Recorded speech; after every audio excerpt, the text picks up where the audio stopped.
大家好，今日我要同大家分享嘅就係我揾到工作啦。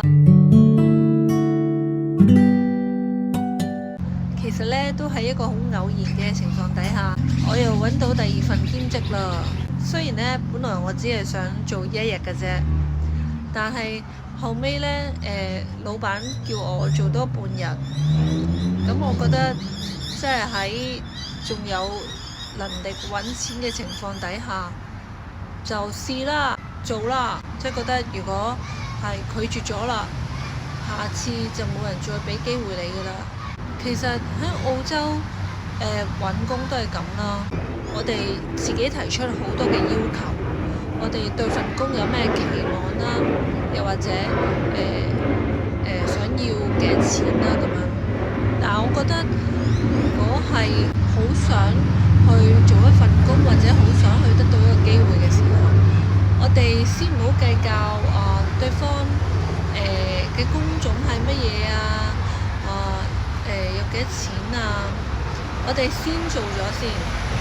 即係把握咗嗰個工作嘅機會，然後做落啦。你覺得唔係好啱喎，或者個錢都唔係好啱喎，咁咪再喺有工作嘅情況底下再揾第二份工。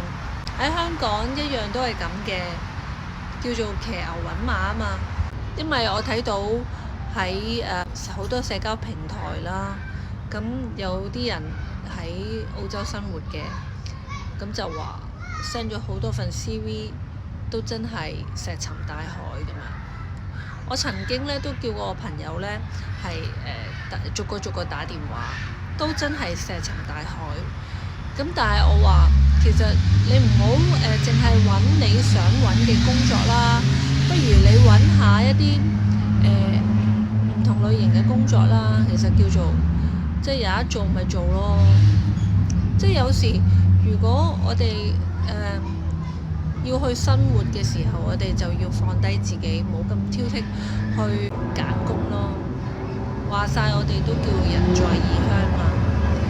就算我哋今日身處喺自己嘅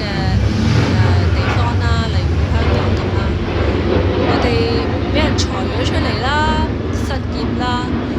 但係我哋可能會唔會如果放低自己嗰個尊嚴啊，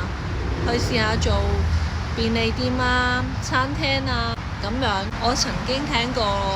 梁思浩講呢，你覺得你冇運，你覺得你好失意，但係呢，你仍然都去喐啊，都去揾啊，都去做啊，其實呢，嗰個運呢就會慢慢返嚟。所以即係大家